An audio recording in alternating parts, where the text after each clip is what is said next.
Bonjour à tous, alors aujourd'hui une petite visite vidéo assez courte, hein, une petite visite dans la serre. Je voulais pas montrer depuis un petit bout de temps. Ça a pas mal poussé, hein, les tomates, voilà, légumes du soleil, tout ça, il commence à y avoir quelques récoltes. Je vais vous montrer tout ça. L'ail aussi, moi j'ai l'ail qui est dans la serre. On n'est pas loin de la récolte, je vais vous montrer ça, c'est intéressant, parce que l'ail c'est voilà, jamais évident de savoir quand est-ce qu'on récolte. Et je vais en profiter pour vous montrer un petit peu les différentes tailles, les principes de taille et les différentes techniques. Voilà, pourquoi on taille, c'est pas toujours voilà, les raisons sont pas forcément toujours les mêmes et on n'a pas forcément tous toujours intérêt à tailler. On va voir ça ensemble. Allez, c'est parti!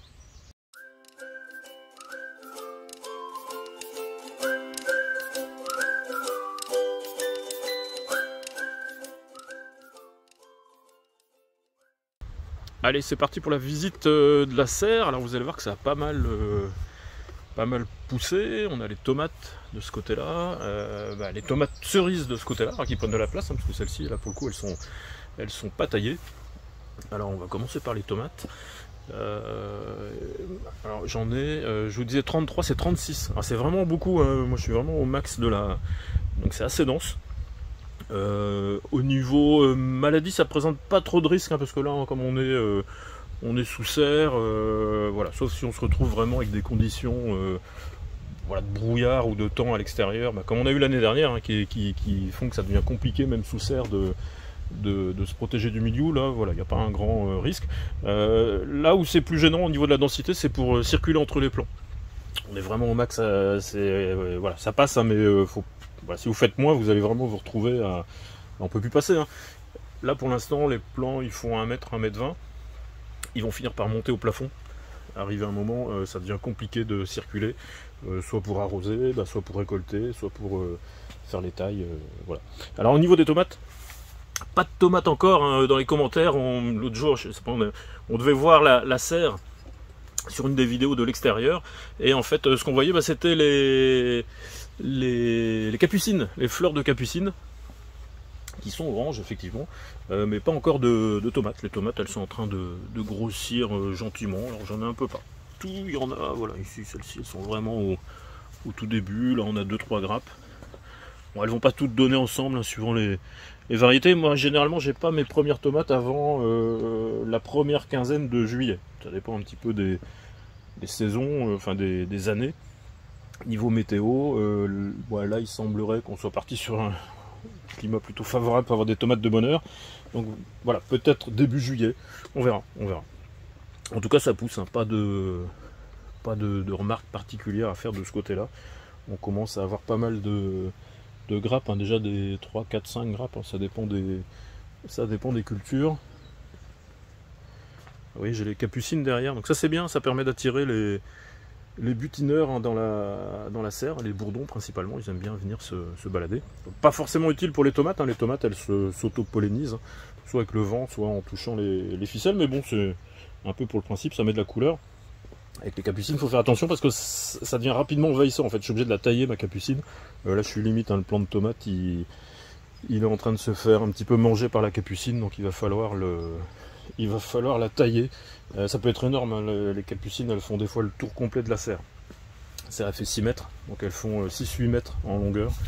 C'est joli, mais pas forcément toujours très compatible avec la culture des tomates.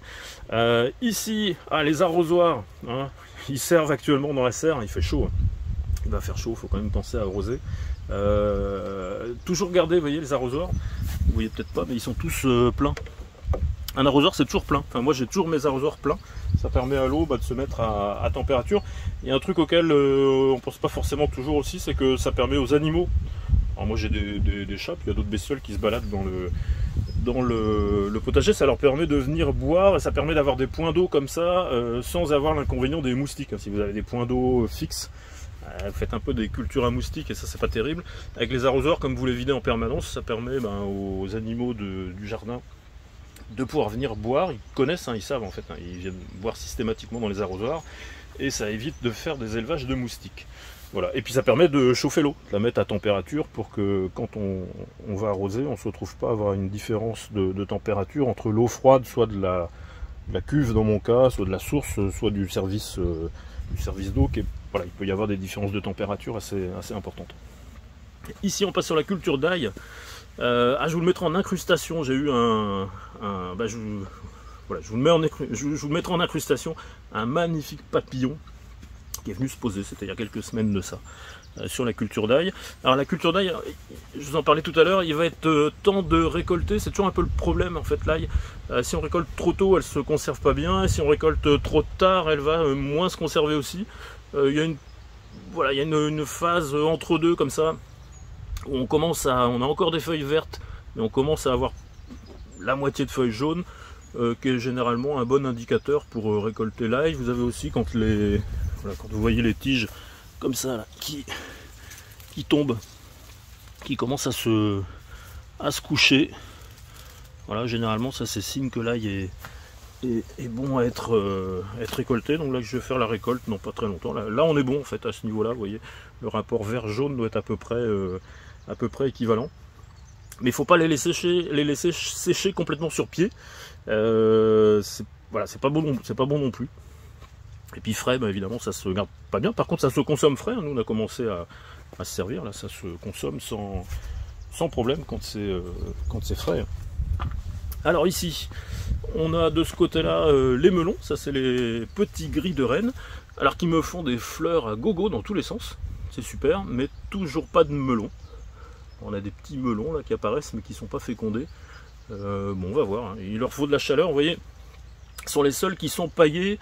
Tout le reste du potager est paillé en clair pour atténuer la chaleur en fait. Et par contre les pieds de concombre, de melon sont paillés en foncé pour augmenter la température du sol.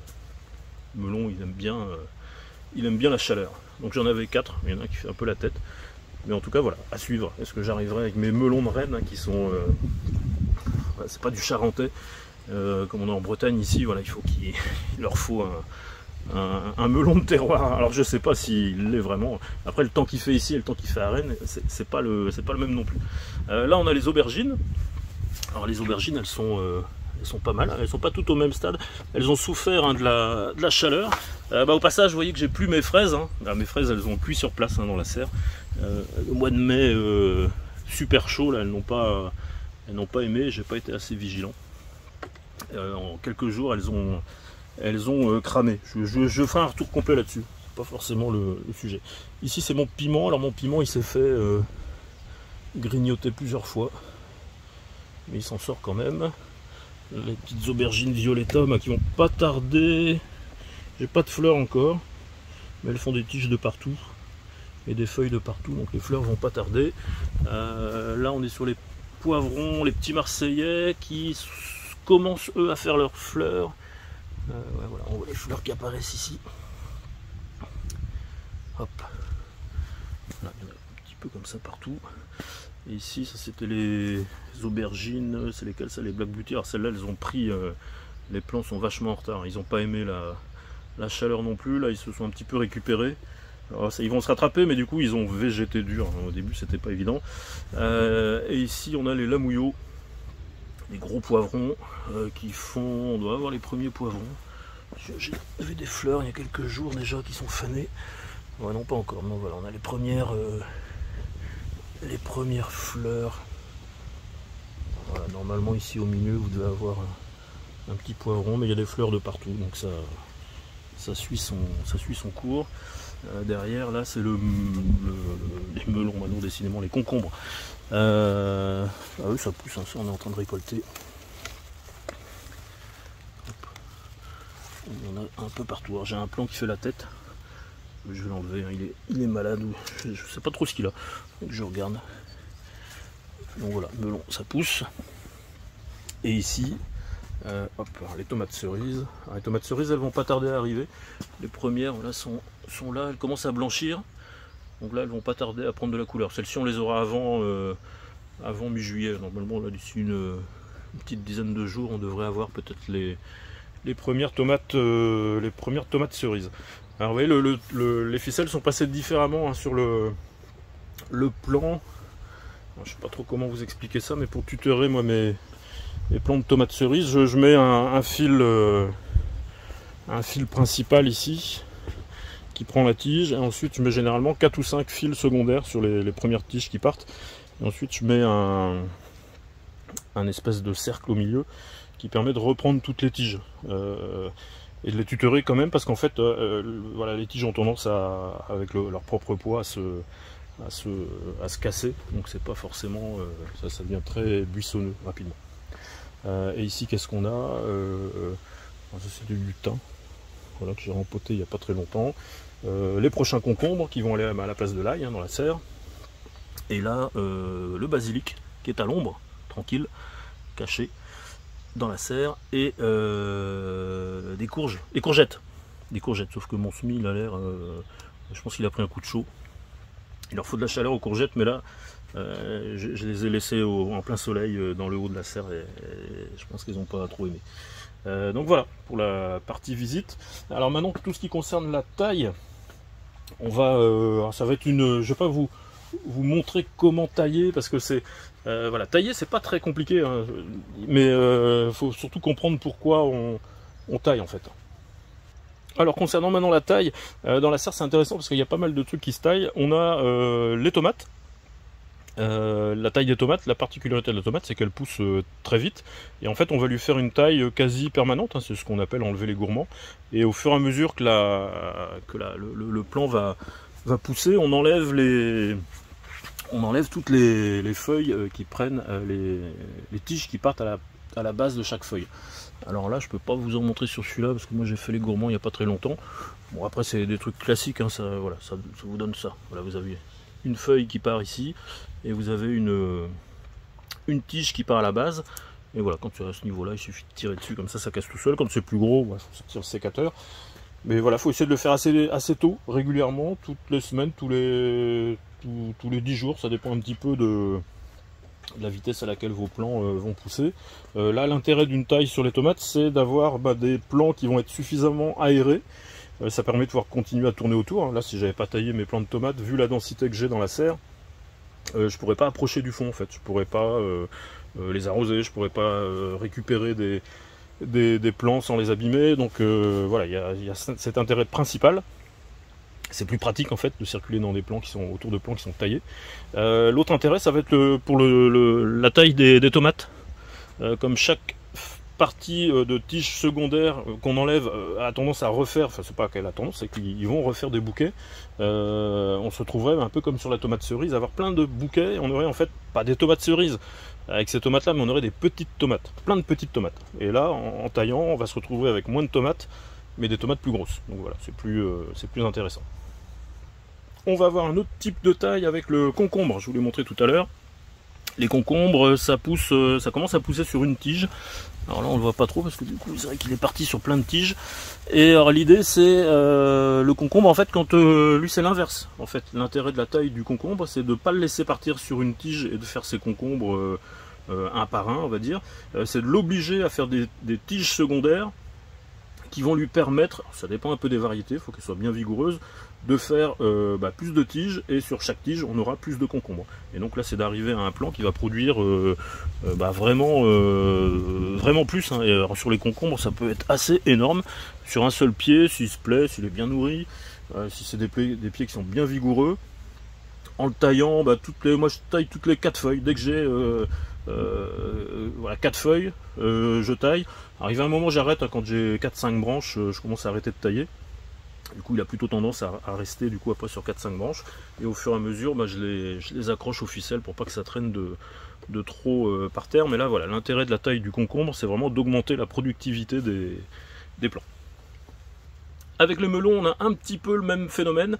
On va les couper aussi et les tailler pour qu'ils fassent des tiges secondaires. Alors sauf que là, il y a une espèce de notion de taille pour le nord de la France et le sud de la France. C'est là où ça se complique quand même un peu. Mais en gros, en fait, si vous êtes dans des régions qui sont plutôt favorables à une culture, vous voyez, moi c'est pas mon cas, hein, le melon, ouais, c'est un peu pour le plaisir. Mais je ne vais pas avoir un niveau de productivité énorme. Et donc on va quand même faire une taille comme les concombres, hein, pour augmenter le nombre de tiges et augmenter le nombre de fruits. Sauf qu'arrivé à un moment sur le concombre, on va finir, plutôt quand on arrive vers la fin de saison, on va là par contre arrêter la croissance du plant, pour que la croissance des plants, des fruits qui sont déjà en place se fasse au maximum. Donc c'est un petit peu un entre-deux par rapport à la tomate. La tomate, on fera pareil, arrivé à un moment en fin de saison, on a tendance à couper pareil le haut de la tige et d'arrêter en fait la croissance du plant pour que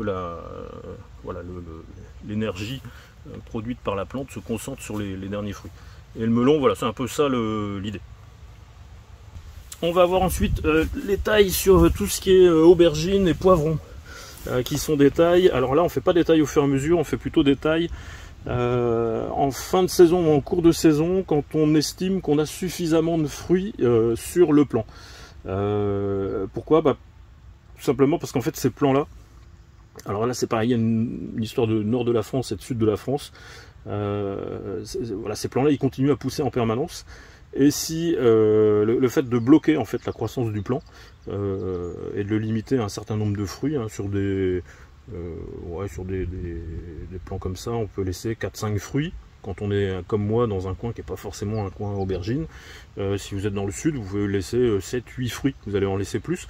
Et vous taillez en fait tout ce qui dépasse. Une fois que vous avez vos 8 fruits, vous coupez toutes les tiges secondaires qui sont parties. Vous les arrêtez au-dessus en fait des fruits qui sont déjà en place. Alors là je peux pas trop vous la montrer parce que ça elle fait pas trop de tiges. Je vais vous montrer sur un poivron. Sur le poivron c'est le même principe. Le poivron il va continuer à vous faire des poivrons toute la saison. Alors si vous êtes dans un coin à poivron, faut le laisser pousser, vous aurez comme ça des poivrons très tard. Si vous êtes dans des régions où c'est moins favorable au niveau de l'ensoleillement, de la température, comme c'est mon cas, le fait de tailler, arriver à un moment le plant sur les poivrons, on peut être plus à 6 poivrons, ça dépend des variétés. Et on va empêcher le plant de continuer à faire d'autres ramifications et d'aller faire des débuts de fruits qui n'iront jamais au bout et qui vont tirer sur le plant. Au détriment des fruits qui sont en train de continuer à pousser. Et là du coup on coupe en fait un petit peu en bouquet en fait, hein, tout ce qui sera au-dessus des fruits que vous voulez conserver, vous le coupez. Alors ça c'est des coupes qui se font plus tard. Alors ça dépend de l'avancée de vos plants, mais il faut vraiment avoir presque tous ces fruits en place pour faire cette coupe. Donc moi c'est une coupe que je ferai je sais pas au mois de juillet, hein, il y a encore du temps. Bon bien voilà, alors si juste une dernière chose dont j'ai pas parlé au niveau des tailles, parce que j'en avais pas dans la serre, j'y ai pas pensé, c'est ce qui concerne tous les potirons, potimarrons. Là aussi on peut faire des tailles, hein, ça sont des plants qui peuvent courir sur des mètres et des mètres.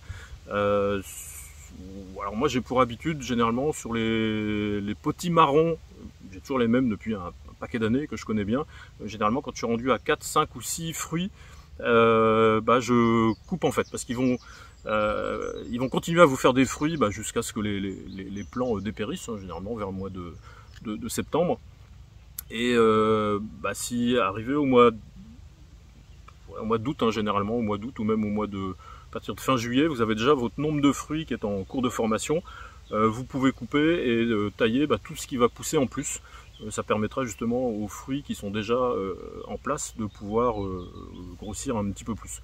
Et de ne pas laisser à partir des nouveaux fruits qui finalement n'iront jamais au bout. Bon écoutez, voilà, fin de cette vidéo. Petite visite de la serre, j'espère que chez vous ça pousse bien, que les récoltes ont bien démarré. Ici, ici c'est franchement parti, on se régale avec le potager. J'espère que c'est pareil chez vous. Voilà, je vous remercie d'avoir suivi la vidéo et puis je vous dis à la prochaine. Bye bye.